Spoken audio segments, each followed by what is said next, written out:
Josie Lane was 18 years old and alone in the high desert, cast out by the only family she had left, with just $20 in a worn cloth pouch. She took the one thing no one else in the dusty outpost of Saltwash would touch: the cursed homestead out on Jasper Creek.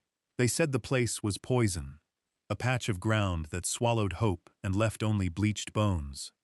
But what nobody knew was that beneath a loose hearthstone lay a small savings tin and a letter from a woman who had been waiting decades to speak. That letter, and the treasure it protected, would change Josie's life forever. Settle in close, friends, and if you would, let us know in the comments where you're watching from tonight. This is a story about the foundations we build when all others have crumbled. Josie's world had been built and unbuilt by men who worked with their hands. Her father, Thomas Lane, was a carpenter, a man who spoke more fluently through the language of wood grain and the precise bite of a sharp blade than he ever did with words. He smelled of pine sap and linseed oil, and his hands, though calloused and scarred, were gentle.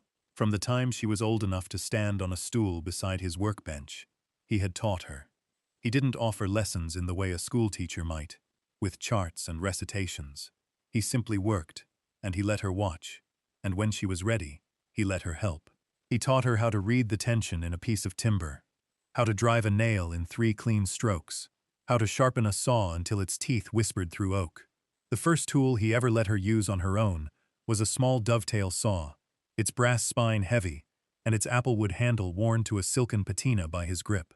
He had placed it in her small hands and said, "A straight cut is an honest cut, Josie. Remember that."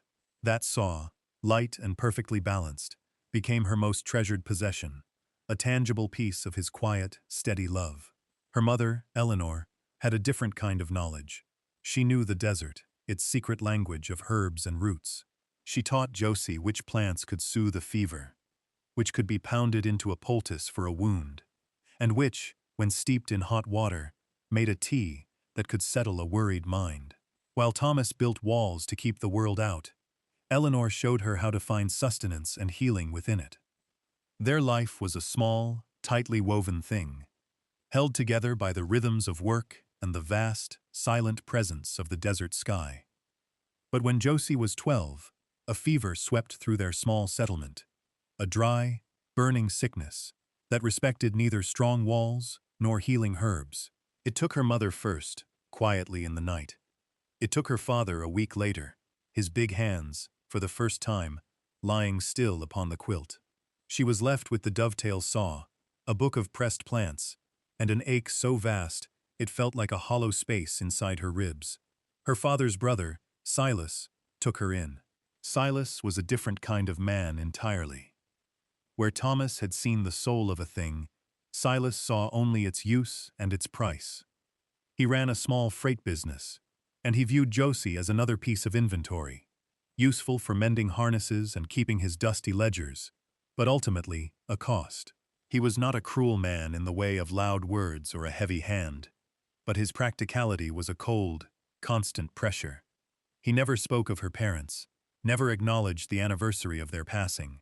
He provided food and a roof, and in his mind, that settled the account. For 6 years, Josie lived in his house, a quiet shadow, moving through the rooms.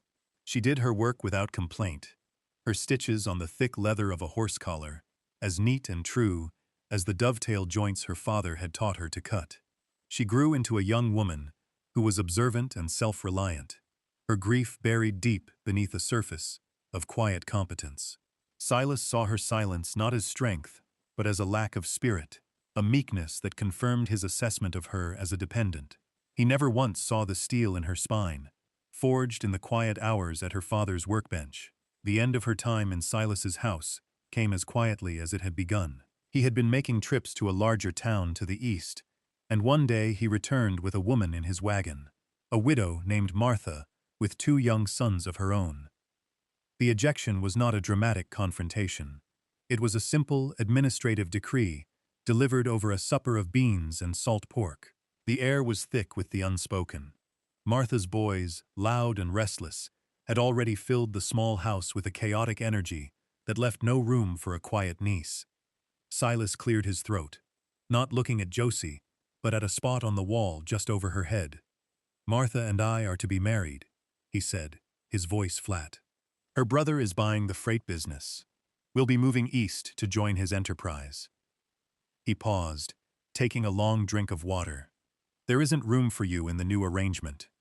The words were as plain and unadorned as fence posts. There was no apology, no softness. It was a calculation. An asset had become a liability. He reached into his coat pocket and pulled out a small cloth pouch, placing it on the table beside her plate. "This is $20. It's the last of what I calculate for your work these past years. You should be gone by morning." Josie looked at him, at this man who shared her father's blood, but none of his heart. She saw no malice in his eyes, only a weary finality. Arguing would be as useless as arguing with the tide. She simply nodded, her throat too tight to form words. She did not cry. She did not beg. She picked up the pouch of coins, the weight of it both a pittance and a fortune, and rose from the table. "Thank you for the suppers," she said, her voice even. That night, she packed. It did not take long. She wrapped the dovetail saw in an old piece of oilcloth and placed it at the bottom of a burlap sack. On top went her mother's book of herbs, a single change of clothes, a mended wool blanket, and a small tin of matches. She stood at the window of her small room, looking out at the vast, star-dusted darkness of the desert. She was 18 years old, and for the second time in her life, she was utterly alone. She had $20, a few meager possessions, and the memory of a father who taught her that a straight cut was an honest cut. It would have to be enough. At first light, before the sun had crested the jagged line of the eastern mesas, Josie Lane walked away from her uncle's house without a backward glance. The air was cool and carried the sharp, clean scent of creosote bush. Her footsteps were the only sound in the pre-dawn stillness, a soft crunching on the gravelly earth. She walked toward the small cluster of buildings that made up the town of Saltwash, a place that had been the entire map of her world for 6 years. By the time the sun was fully up, casting long, distorted shadows across the desert floor, she had already begun to understand the new shape of her life. She went first to the mercantile, run by a stern, hawk-nosed woman named Mrs. Gable. Josie asked if she needed any help sweeping or stocking shelves.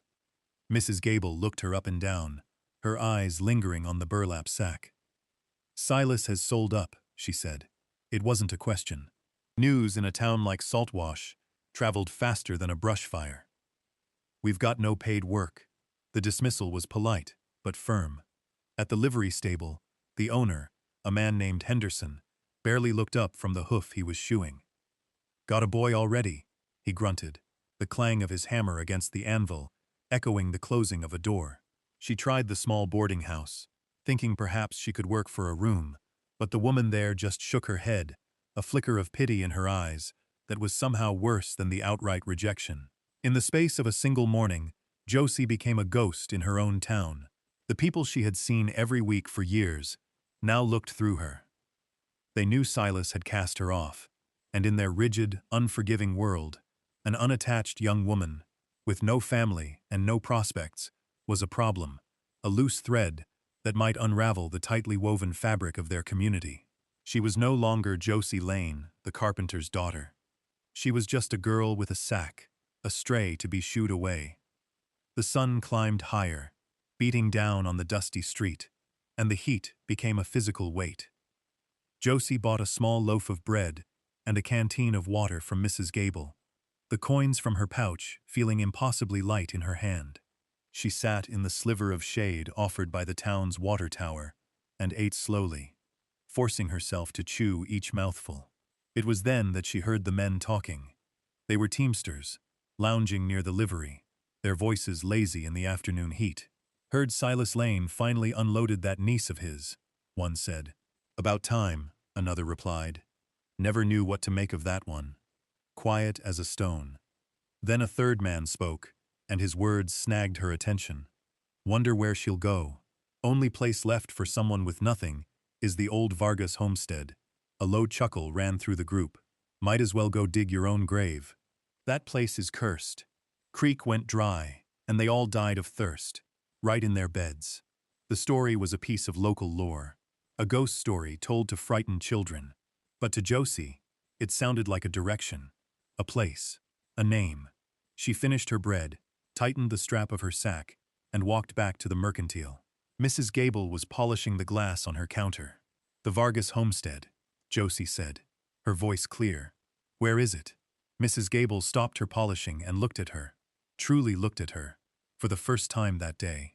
"Child, you don't want to go out there. It's nothing but ruin and bad memories." "Is it on anyone's claim?" Josie asked, ignoring the warning. "No. It's been abandoned for 30 years. County land now. Anyone can file a claim on it, but no one's ever been fool enough to try." Josie slid a silver dollar across the counter. "How much is the filing fee?"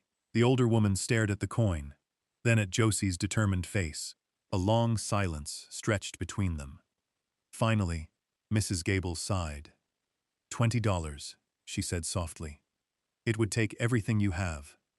Josie met her gaze without flinching. "I know." She pushed the rest of the coins from her pouch onto the counter. Her entire inheritance. Her journey now had a destination. It was a 3-mile walk out of town, following the faint tracks of a long-forgotten wagon road that led toward a low, flat-topped mesa. The sun was relentless, the landscape shimmered with heat, the distant mountains wavering like a dream. The silence of the desert pressed in, broken only by the buzz of insects and the cry of a lone hawk circling high above. With every step, she left the world that had rejected her further behind. And with every step, the weight of her sack seemed to grow, not with its meager contents, but with the terrifying, absolute finality of her choice. She was walking toward a curse, because it was the only place left that might have her. The homestead was less a building and more a scar on the land, a testament to a long-surrendered fight against the elements. It was tucked into a shallow curve at the base of the Jasper Creek Mesa, a location chosen, she guessed, to shelter it from the worst of the wind and the sun. The walls were a mix of sun-dried adobe brick and dark, flat stones hauled from the creek bed. A porch had once run the length of the front, but its roof had long ago collapsed, its support posts askew like broken teeth. The single door hung from one remaining leather hinge, scarred and bleached by decades of sun. The 2 small windows were boarded over with weathered gray planks. Tumbleweeds, brittle and skeletal, were piled in drifts against the walls and choked the mouth of a stone-lined well a few yards from the door. This was the place they called cursed, the place where a family had supposedly withered away from thirst. But as Josie stood there, her sack at her feet, she saw something else. She saw the careful, patient work in the stone walls, the way each rock had been chosen and fitted against its neighbor. She saw the deep-set hearth, its massive stone lintel, still perfectly level. The roofline, though sagging in places, was built with thick, hand-hewn timbers that looked solid and true. It was a ruin, yes, but it had been built with skill. It had good bones. She pushed the groaning door open and stepped inside. The air was thick with the dust of ages, dry and smelling of decay and old nests. Sunlight filtered in through the cracks in the boarded windows, illuminating swirling motes of dust. The floor was packed earth, littered with debris and the droppings of small animals that had made the place their home. A simple plank table lay on its side, one leg broken, and a rusted iron cookstove stood cold in the corner. In the center of the single room was the great stone hearth, black with the soot of 1,000 long-extinguished fires. It was a desolate sight, enough to send anyone with another option running back to town. But Josie had no other option. This desolate shell was her only hope of shelter. She dropped her sack by the door and began to work. Her first task was to reclaim the space from the wilderness. She unboarded one of the windows, prying the old nails loose with the claw of a small hammer her father had made for her. Another treasure tucked in her sack. The wood was brittle and splintered, but it came away, and a rectangle of harsh afternoon light fell across the floor, banishing some of the gloom. She spent the rest of the day clearing the room, using a flat piece of the collapsed porch roof as a makeshift shovel. She hauled out mounds of dried leaves, old nests, and unidentifiable debris, piling it all a safe distance from the house. By the time the sun began to dip below the horizon, painting the sky in fiery shades of orange and purple, the floor was clear. It was still just a dirt floor in a ruined house, but it was her dirt floor. As twilight deepened, a profound silence settled over the land. The desert, which had been so harsh and unforgiving by day, grew soft and mysterious. She built a small fire in the stone hearth, using dry brush she'd gathered. The flames flickered to life, the first warmth the house had known in 30 years. The light danced on the stone walls, making the small space feel less like a tomb and more like a refuge. She ate the last of her bread, drank from her canteen, and then wrapped herself in her wool blanket on the floor near the hearth. Sleep did not come easily. Every unfamiliar sound, the hoot of an owl, the distant yip of a coyote, the rustle of some small creature in the walls, made her start. She was utterly exposed, a solitary soul in an immense and indifferent wilderness.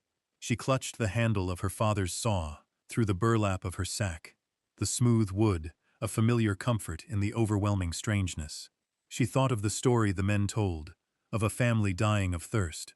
She wondered if their ghosts still lingered here, but she felt no fear.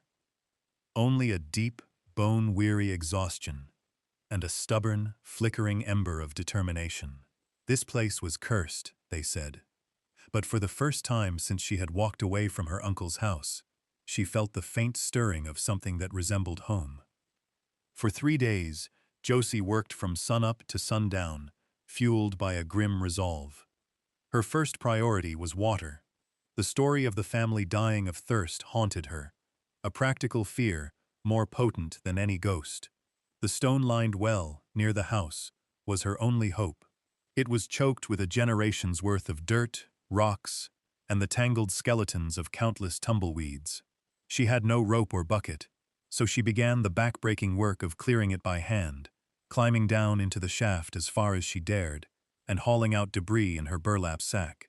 The stones were slick with a damp, cool slime, and the air grew thick and earthy. After 2 days of this punishing labor, her hands raw and her muscles screaming in protest, she had cleared it to a depth of nearly 15 feet. It was there, at the bottom, that she found it, a thin, steady trickle of water seeping from between the rocks. It was not a gush, not a spring, but it was water, clear and cold. She sat at the edge of the well, her legs dangling into the cool darkness, and wept. They were not tears of sadness or self-pity, but of profound, overwhelming relief. The curse was a lie. The creek may have run dry, but the earth still held its water for those willing to dig for it. With the promise of water secured, she turned her full attention to the house itself. The hearth was its heart, and she decided to begin there. The floor in front of it was made of large, flat flagstones set into the packed earth. While sweeping away the last of the accumulated dust and grime, she noticed that one of the stones, a large gray slab right in the center, was not quite level with the others. It rocked, just slightly, when she put her weight on it. Curiosity piqued, she fetched her father's hammer and used the claw end to carefully pry at the edge of the stone. It resisted at first, sealed by years of impacted dirt, but with patient effort, it shifted, then lifted. Beneath it was a neatly excavated hollow, about 2 feet square, lined with a thick, well-preserved sheet of oilcloth, and nestled inside that hollow was a small, heavy tin box, the kind used for holding tea or tobacco. Its surface was dark with age, but free of rust. Her heart hammered against her ribs. She lifted the box out. It was heavier than it looked. With trembling fingers, she worked at the lid, which was sealed tight. It finally gave way with a soft sigh of released air. The contents were packed neatly inside. On top lay a small, carved wooden bird, its simple lines worn smooth. Beneath it was a stack of banknotes, worn and soft to the touch, held together by a piece of twine. And under the money, at the very bottom, was a letter, folded into a neat square and sealed with a drop of wax. She counted the money first, her practical nature taking precedence. There were banknotes and a small cloth bag heavy with silver coins. Altogether, it amounted to $320. It was not a king's ransom, But to a girl who had started the week with nothing, it was a staggering fortune. It was enough. Enough for tools, for supplies, for seeds. Enough for a new beginning. Then, she picked up the letter.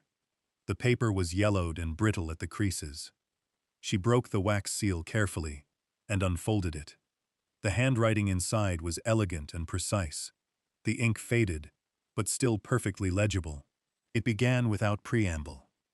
To whoever finds this, if anyone ever does, my name is Esther Vargas. My husband, Mateo, and I built this house with our own hands in the year 1886. We cut the timbers from the high mesas and hauled the stone from Jasper Creek. We meant to fill it with children and laughter. But God had other plans. Mateo was killed in a rock slide at the silver mine 2 years after we finished the roof. He did not die of thirst here. That is a cruel story, told by foolish men. I lived on here alone for 27 years after he passed. I kept a garden and some goats, and I saved what little I could. This money is what I saved. It is not much, but it is honest money, earned with hard work and a lonely heart. I am an old woman now, and I am leaving this place to go to my sister in California. I do not have the strength for these winters anymore. I leave this house and this money, not to anyone in particular, but to the next person who comes to this place in need of a home. I pray you are strong enough to make a life here again. The world can be a hard place, but a good roof and a warm fire make it easier to bear. May this place be a blessing to you, as it was, for a time, to me. Esther Vargas, September 1915. Josie read the letter twice, then a third time, her vision blurring with tears. This woman, this stranger from another time, felt more like kin than her own uncle had ever been. Esther Vargas had known solitude. She had known loss. And she had known the profound comfort of a well-built wall and a fire in the hearth. The wooden bird, she now realized, must have been carved by Mateo.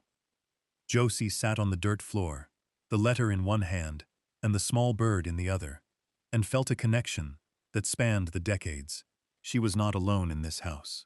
She was the inheritor of a quiet legacy of resilience. The curse was not just a lie. It was the opposite of the truth. This was not a place of death. It was a place of enduring hope, left behind by a woman who believed that someone else, someday, would be strong enough to build again. The discovery of Esther's cash changed everything. It was not just the money, though the $300 felt like an impossible treasure. It was the story, the quiet testament of a life lived with dignity in the face of loss. Josie was no longer a squatter in a ruin. She was a custodian, the chosen successor to a legacy of quiet strength. The very next morning, she walked the 3 miles back to Saltwash, no longer a supplicant but a customer. She walked into Mrs. Gable's mercantile with a straight back and a clear purpose.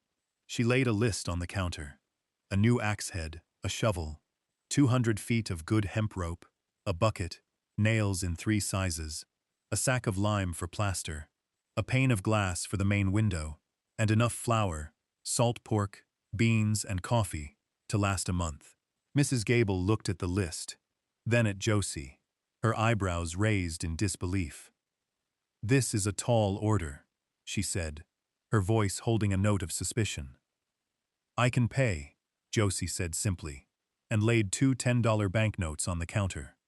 The sight of the money silenced any further questions. An hour later, Finn, the young man who worked at the livery, was loading her supplies into a small buckboard wagon he'd been hired to drive out to the homestead. He was a lanky boy of about her age, with a shock of sandy hair and a shy, easy manner. He didn't ask where she'd gotten the money. He just loaded the sacks and tools with a quiet efficiency. "Heard you cleared the well," he said as they rode out of town. "Found water." The news had apparently already made its way through the Saltwash grapevine. Josie just nodded. The stories were wrong. The rebuilding began in earnest. With a proper rope and bucket, she finished clearing the well, hauling up bucket after bucket of mud and silt until the water at the bottom was deep enough to be drawn, and it ran clear and sweet. The taste of that first full dipper of cold, clean water was the taste of victory. Next, she tackled the walls. Following the memory of her father's lessons, she mixed adobe mud with straw and water, and used the lime to make a strong, white plaster. She spent days patching the cracks, filling the holes where the original chinking had crumbled away, her hands and clothes caked with mud. An old prospector named Elias Thorne, who lived a hermit's life in the hills, happened by one afternoon while she was working. He was a gnarled man with a beard like a tumbleweed, and eyes as blue and clear as the desert sky. He watched her for a long time in silence, then dismounted from his mule. "You're packing it too wet," he said, his voice a gravelly rasp. "It'll crack when it dries." Without another word, he knelt beside her trough, added more dry dirt and straw, and worked the mixture with his bare hands until it was the perfect consistency. He stayed for an hour, showing her how to apply it, so it would bond with the old adobe. He didn't ask about her past, or what she was doing there alone. He simply saw a job being done and offered his expertise. He became her first visitor, stopping by every few days to check her progress, often leaving a brace of rabbits or a chunk of dried venison on her doorstep without a word. With the walls sealed against the wind and the dust, she turned to the roof. This was the most daunting task. Some of the main timbers were sound, but several of the smaller crossbeams were rotted through. She used her new axe to fell a pair of slender piñon pines from a grove up the creek bed, and spent 2 grueling days trimming and shaping them with her father's saw. Getting them into place was another matter. She was struggling to hoist the first beam when Finn arrived with the livery wagon, bringing a small crate Mrs. Gable had sent. It contained jars of preserved peaches and a bolt of sturdy canvas. He saw her predicament, and without being asked, he looped a rope over a high, solid branch of a nearby cottonwood tree and helped her rig a pulley system. Together, they maneuvered the new beams into place. "My pa was a roofer," he said, by way of explanation. "You learn a few things." He stayed the rest of the day, helping her nail down new planking and seal the entire structure with a thick coat of pine pitch she had bought. When they were done, standing back to admire their work, he just nodded. "That'll hold," he said. It was the highest praise she could have imagined. Her community was not one of formal welcomes or social calls. It was a community of work, coalescing through shared skills and quiet acts of practical generosity. Elias Thorne taught her how to read the weather in the clouds. Mrs. Gable, seeing her industry, began to pay her to mend torn canvas tarps and grain sacks for the mercantile, her fine, strong stitches, a valuable commodity. Finn brought her news from town and helped her build a sturdy new door. They were a small, unlikely collection of solitary people, drawn together not by friendship, but by a mutual respect for a job well done.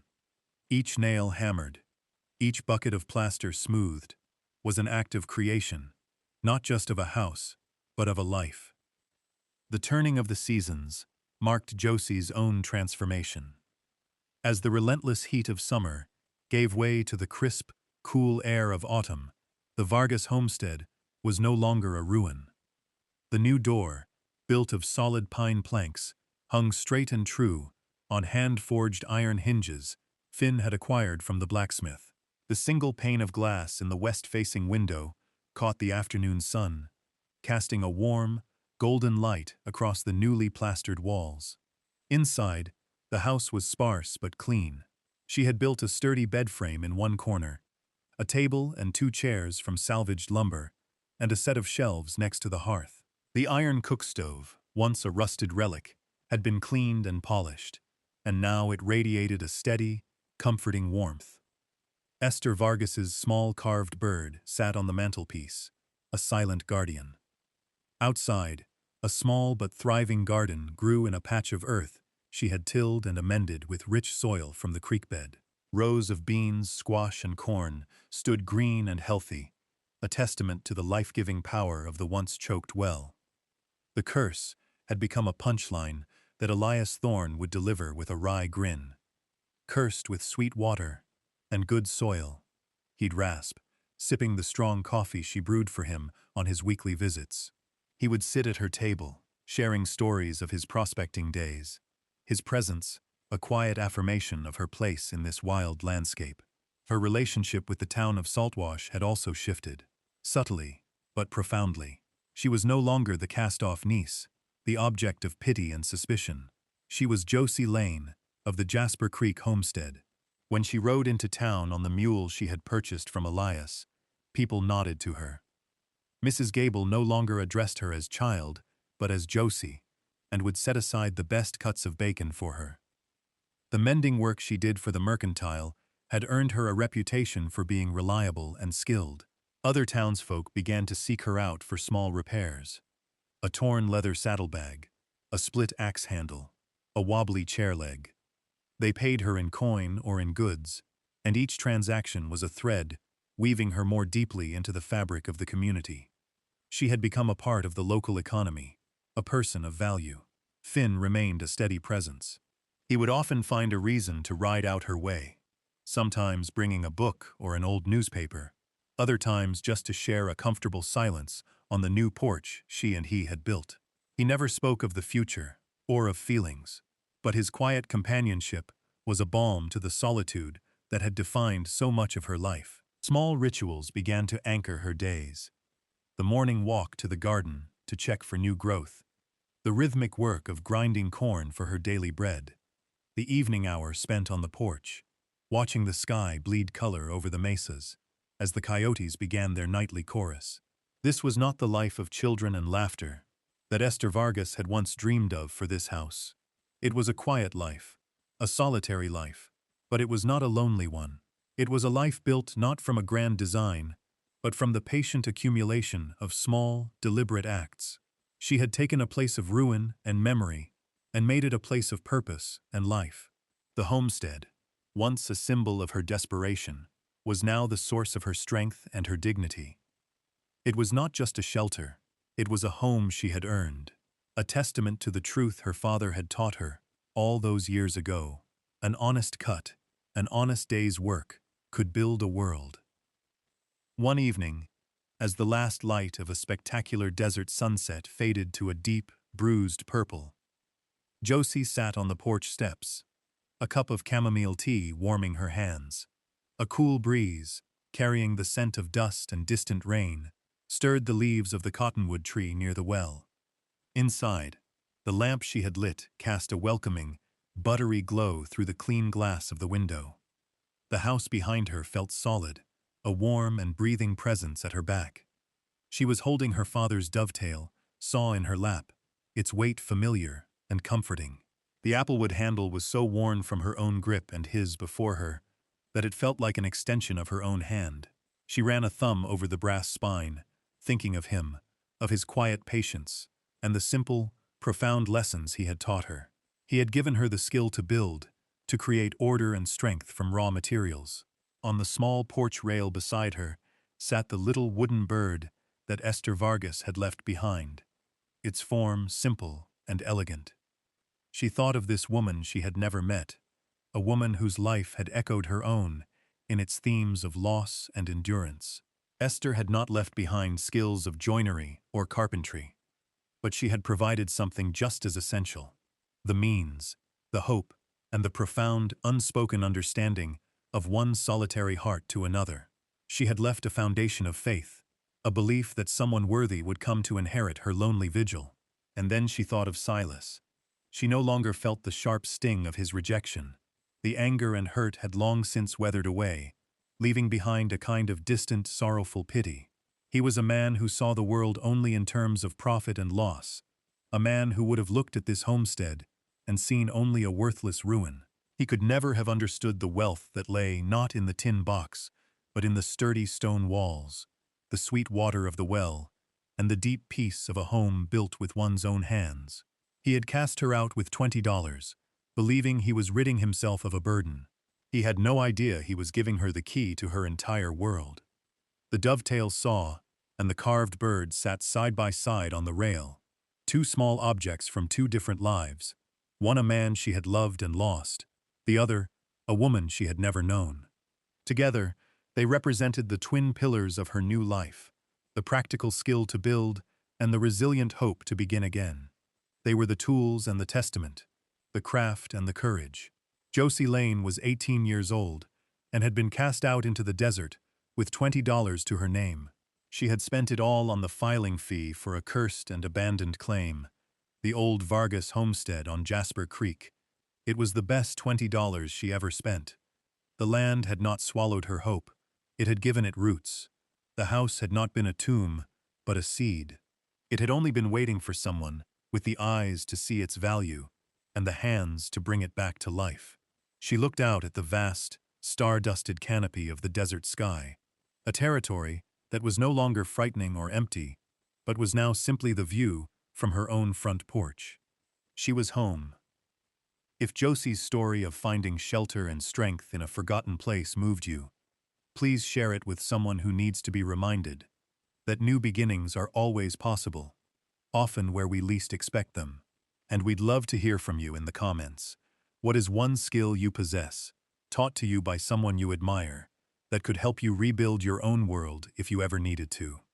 Thank you for spending this time with us.